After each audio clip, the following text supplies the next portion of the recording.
Romance played the Coliseu over here in Lisbon, and I remember it being like the closest thing I've ever imagined Beatlemania being. Right. So the crowds were like beyond anything I'd ever seen. I was like levitating. Was it always like that with my chem shows?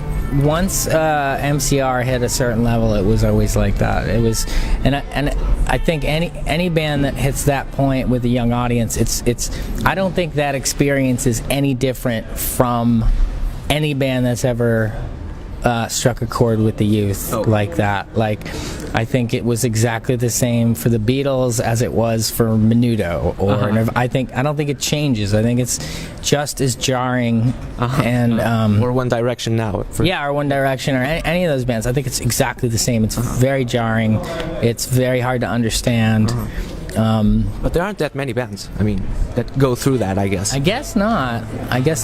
You know, it definitely put us through a lot, and it was ultimately positive. It opens a lot of doors for the future, right? It can open doors, it can close doors, you know.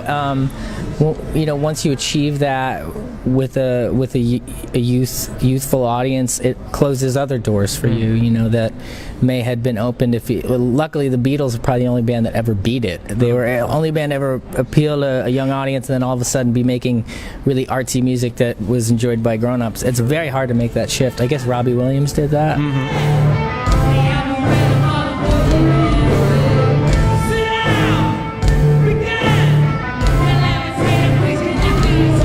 Your longtime fans, are they still that intense? They're passionate about the music still.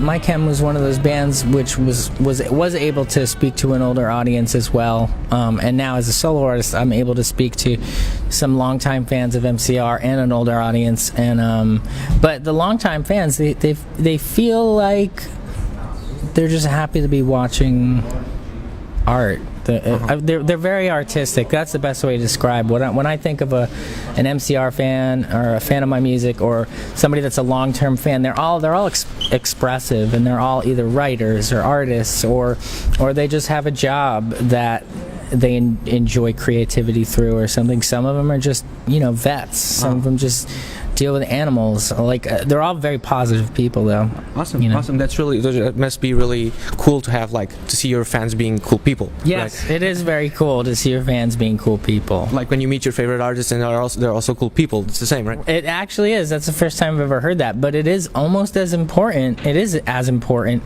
as an artist to meet a fan that's cool. Like, when you're nervous to meet them, just like they're nervous to meet you, and you're like, oh, please be cool.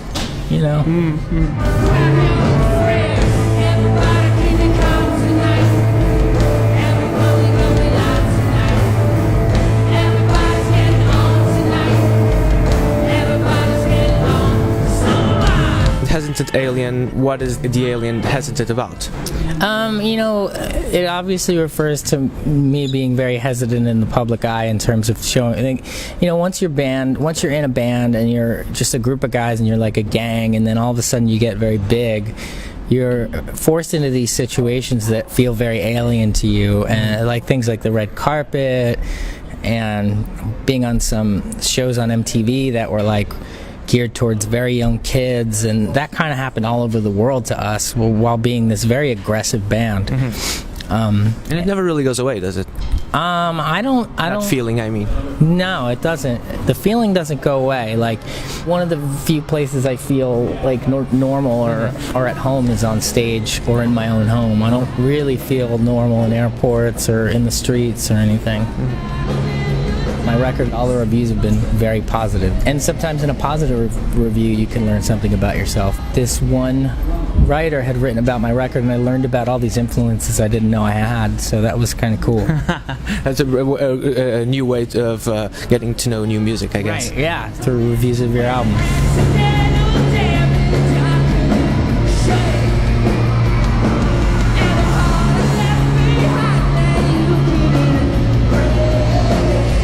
Do you think you have it in you to like make this huge operatic piece of work in terms of music? Yeah, I do. I think it's just a matter of if I want to, It's one of those things there. When I did Black Parade, it was what I really wanted to do at the time and the way I wanted to do it, and go heavy on the concept and things like that. And one day I may want to do that again, and explore those things. Maybe on the next record, I'm not sure. It's feeling like the next one wants to be slightly conceptual, but I don't know if it'll be operatic. And I've always told stories. Even Hesitant Alien, I feel, tells a story, and it's not a tight concept record or anything, but at heart I'm a storyteller, and I try to do that through my comics or my art or my music.